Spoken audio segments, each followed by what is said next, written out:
เนาะมื้อนี้ก็ตัดหญ้ากับกระถินเนาะหน่อยนึง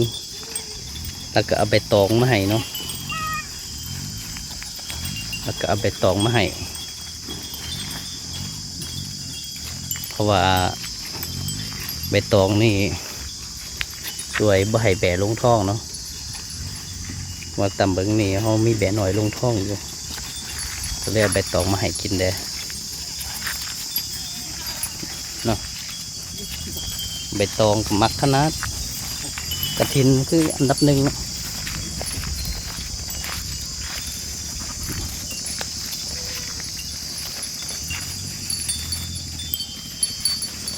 ตัวไรเสื่องกันก็มี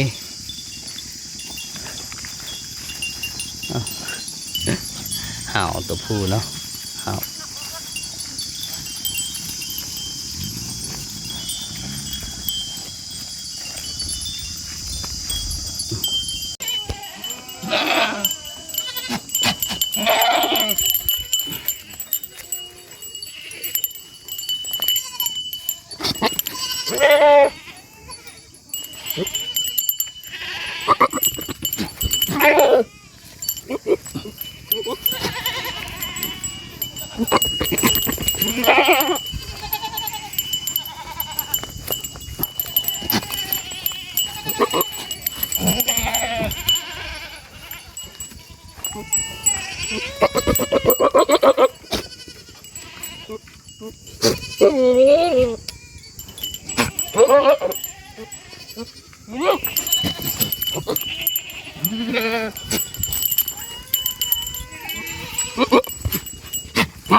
เนาะอยากถือ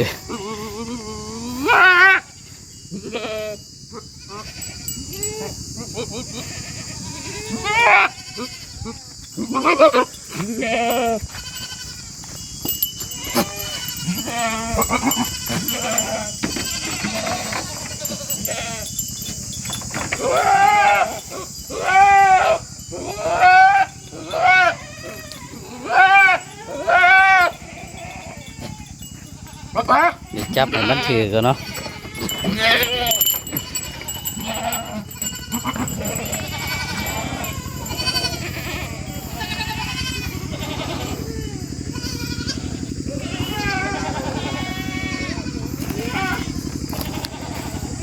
นี่ก็ห่าวเนาะ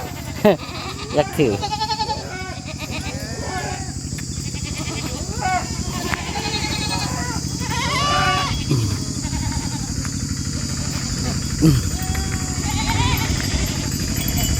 เดี๋ยวจับแบะกันเนาะแบะมันสิเซิง